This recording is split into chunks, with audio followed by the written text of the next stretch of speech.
기독교의 수강생 여러분 안녕하세요.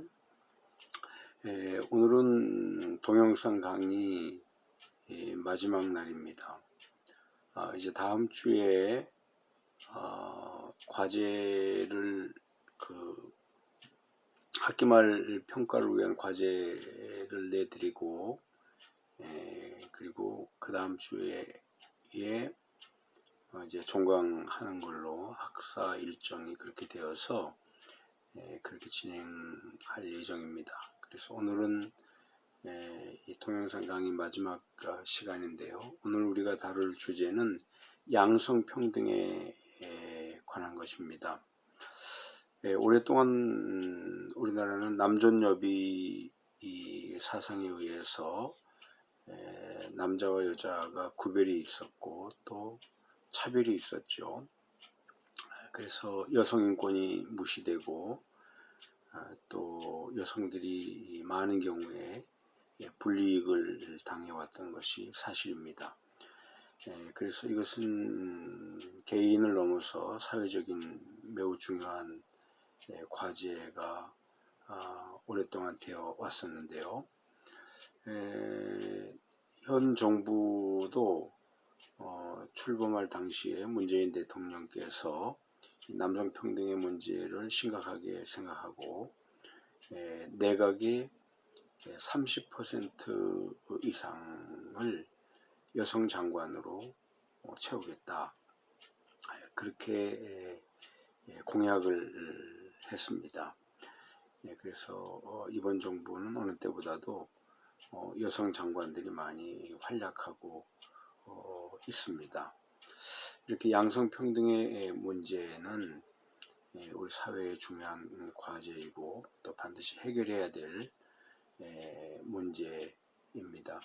많은 여성들이 취업에서 80% 이상의 여성들이 그 성차별을 경험했다, 이렇게 고백하고 있는 상태이죠. 그래서 양성평등의 문제를 이제 추진하다 보니까 이번에는 또 남성들이 우리가 역차별을 당하고 있다. 그래서 여러 가지 면에 있어서 그 역차별을 또 호소하는 그런 일도 종종 발생하기도 합니다. 어쨌거나 남자와 여자가 동등하게 똑같은 인권을 가진 개체로서 존중받고 인정받는 것, 또 차별받지 않는 것, 이것은 우리 사회의 매우 중요한 과제라고 볼 수가 있습니다. 성경은 이 양성평등의 문제에 대해서 뭐라고 얘기하고 있을까요? 우선 성경은 양성평등, 그것은 하나님의 창조 질서에 속하는 것으로 그렇게 이야기하고 있습니다. 그래서 창세기 성경 1장 26절, 27절에 하나님께서 만물을 창조하실 때 맨 마지막에 인간을 창조하셨는데요. 그때 하나님이 창조하신 그 장면이 성경에 이렇게 되어 있습니다. 창세기 1장 26절인데요. 하나님이 이르시되 우리의 형상을 따라 우리의 모양대로 우리가 사람을 만들고 그들로 바다의 물고기와 하늘의 새와 가축과 온 땅과 땅에 기는 모든 것을 다스리게 하자 하시고 하나님이 자기 형상 곧 하나님의 형상대로 사람을 창조하시되 남자와 여자를 창조하시고, 하나님께서 사람을 창조하실 때 다른 표현이 없고 하나님의 형상대로 사람을 창조하시되 남자와 여자를 창조하셨다. 아주 분명하게 남자와 여자의 창조의 과정에 대해서 언급하고 있고, 거기에는 어떤 사족도 어떤 차별과 그 불평등이 없었다 하는 것을 우리가 알 수가 있죠. 이 표현을 통해서. 그래서 남자와 여자의 그 평등, 양성 평등의 문제는 하나님의 창조 질서에 속하는 문제였다 하는 것을 이제 우리가 알 수가 있습니다. 그래서 남자다, 여자다 하는 것은 육체적이고 생물학적인 구분이지 어떤 지위와 능력에 차별을 두는 근거가 될 수는 없는 것이죠. 그래서 구약성경 사사기에 보면은 이스라엘의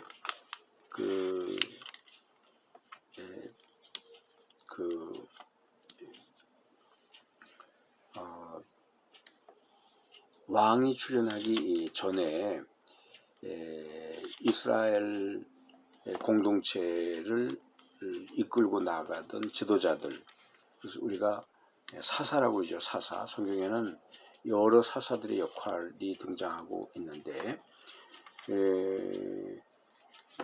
그때 당시에는 오늘날과 같은 그런 양성평등의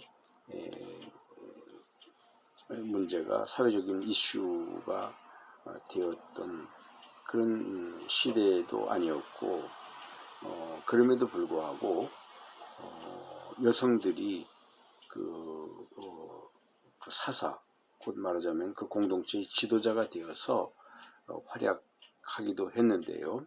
대표적인 여자 사사가 드보라입니다. 드보라. 그래서 사사기 4장 4절에 보면은 이 드보라가 이스라엘의 지도자로 등장하던 그 이야기를 표현하고 있는데 사사기 4장 4절입니다. 그때에 랍비돗의 아내 여선지자 드보라가 이스라엘의 사사가 되었는데 이스라엘의 지도자로 랍비돗의 아내 여선지자 드보라가 등장하는 그런 장면이 바로 사사기 4장 4절에 언급되고 있습니다. 이것을 볼 때 하나님께서 사람을 창조하시고 또 그들이 이 땅에 살아가는 동안에 그들의 지위와 능력에 차별을 두지는 않으셨다 하는 것을 우리가 알 수가 있는 것이죠. 그러면은 하나님의 창조 질서 안에 남자와 여자가 평등한 존재로 창조되었다면은 왜 인간의 삶 속에서 인간의 그 삶의 구조 속에 남자와 여자의 차별이 등장하기 시작했을까? 그것이 이 관심이죠. 창세기 3장 16장에 보면은 남자와 여자의 그 불평등, 그것은 불평등한 남녀 관계는 바로 인간의 죄에 의해서 시작되었다 하는 것을 알 수가 있습니다. 창세기 3장 16절에 보면은 아담과 하와가 동산나무의 열매를 먹지 말라는 그 열매를 따먹고 죄의 현실 속에 놓여 있을 때 하나님께서 말씀하시죠. 3장 16절에 이렇게 말씀하십니다. 또 여자에게 이르시되 내가 네게 임신하는 고통을 크게 더하리니 네가 수고하고 자식을 낳을 것이며 너는 남편을 원하고 남편은 너를 다스릴 것이니라 하시고 남편은 너를 다스릴 것이다.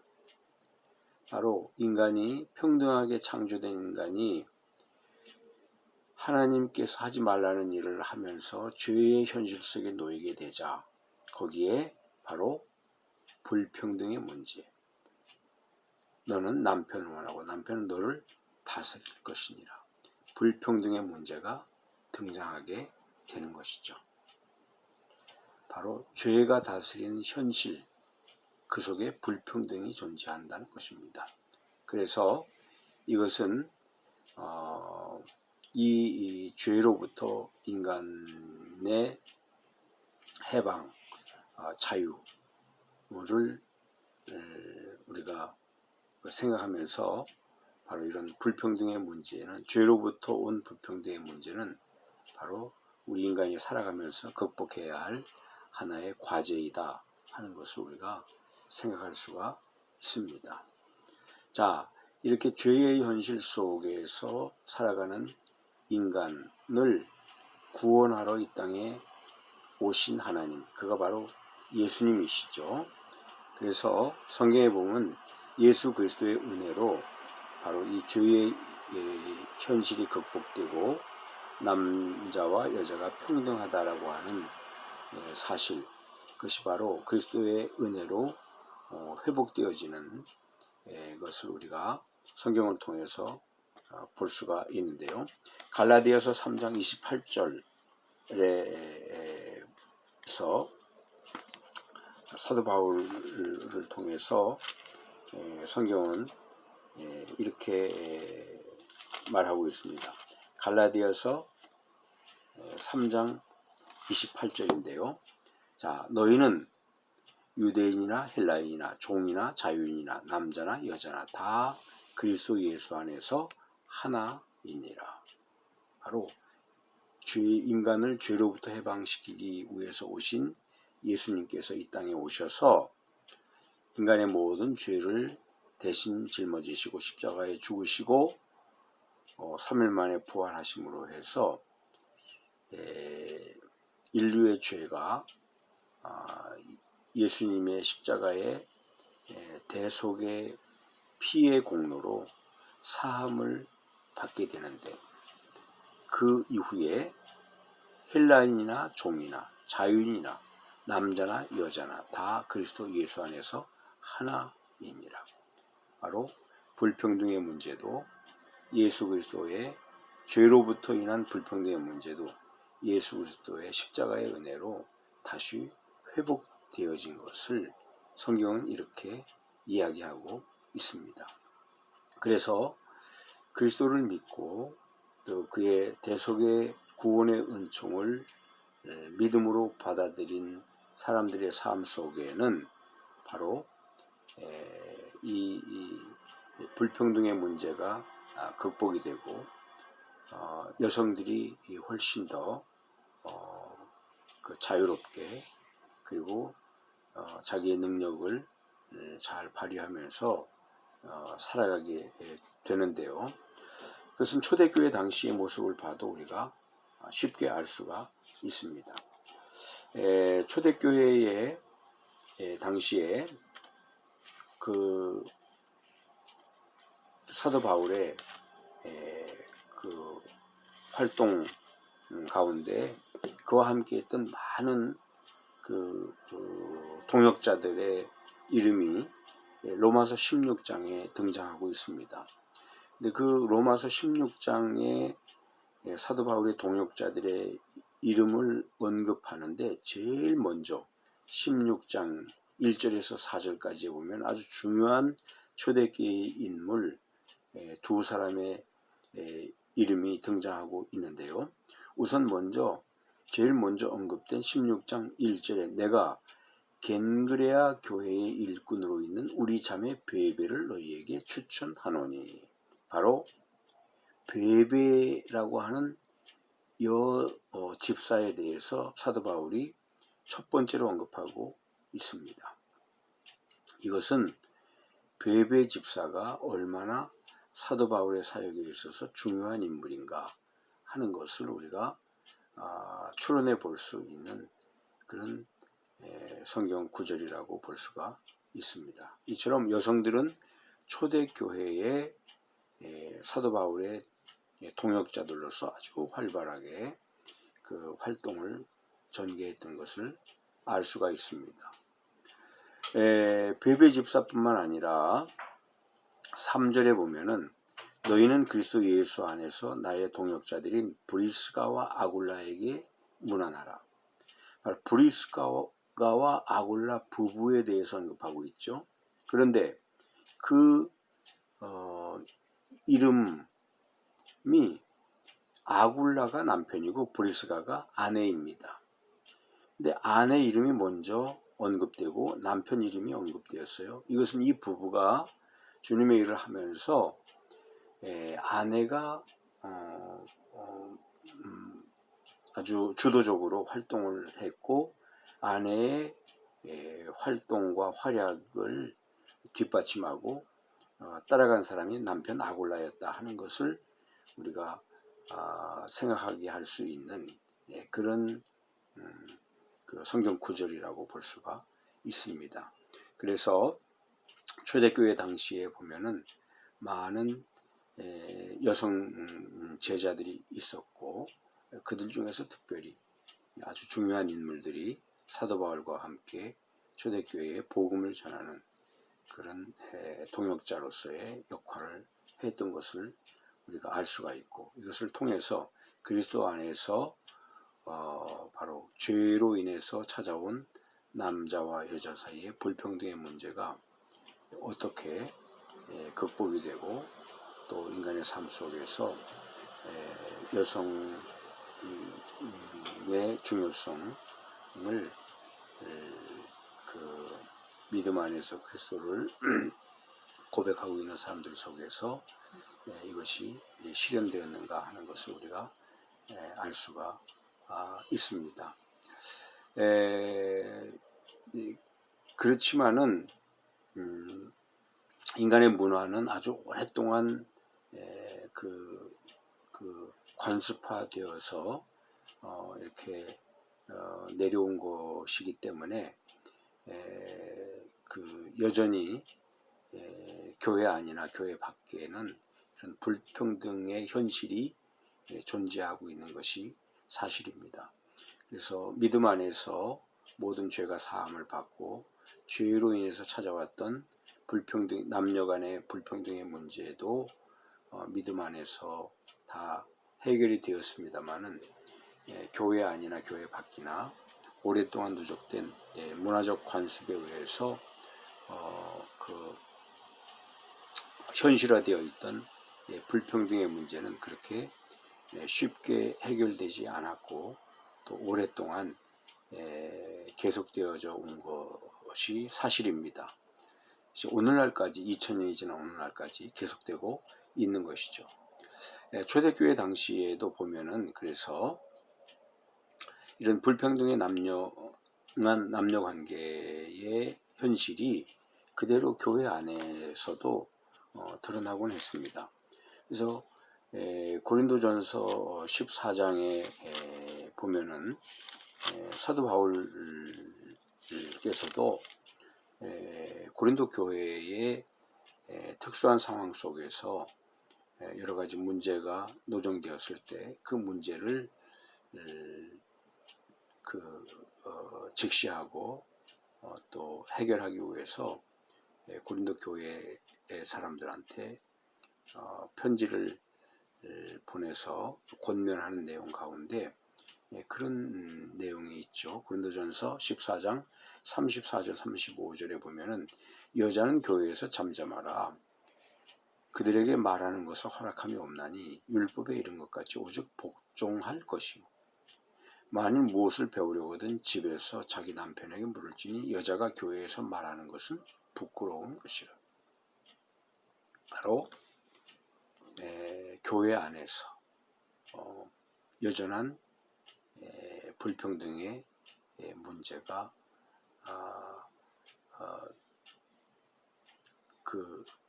그대로 있었던 것을 알 수가 있고 사도 바울도 거기에 편승해서 이와 같은 말씀을 하고 있는 것이죠. 그래서 이미 회복된 평등한 남녀 관계 이것은 초대교회에는 말할 것도 없고 지금 우리 현실의 삶 속에서 우리가 분명히 기억하고 또 해결해야 될 하나의 과제다 이렇게 볼 수가 있습니다. 그래서 회복된 평등한 남녀 관계, 이것은 우리가 반드시 기억하고 실행해야 하는 것이죠. 빌립보서 2장 2절에 이하에 보면 마음을 같이하여 같은 사랑을 가지고 뜻을 합하여 한 마음을 품어 아무 일이든지 다툼이나 허용으로 하지 말고 오직 겸손한 마음으로 각각 자기보다 남을 낫게 여기고 각각 자기 일을 돌볼 뿐더러 또한 각각 다른 사람들의 일을 돌보아 나의 기쁨을 충만하게 하라. 이렇게 사도 바울께서 말씀하고 있는 것을 보게 됩니다.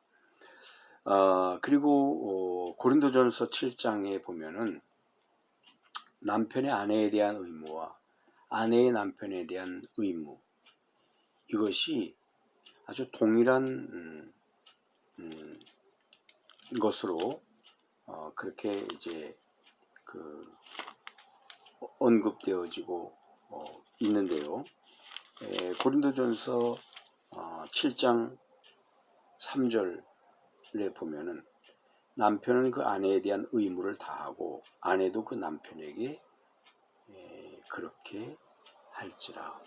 이렇게 남편과 아내 그리고 서로에 대한 의무가 차별이 있는 것이 아니라 동일한 것임을 성경은 이렇게 언급하고 있습니다.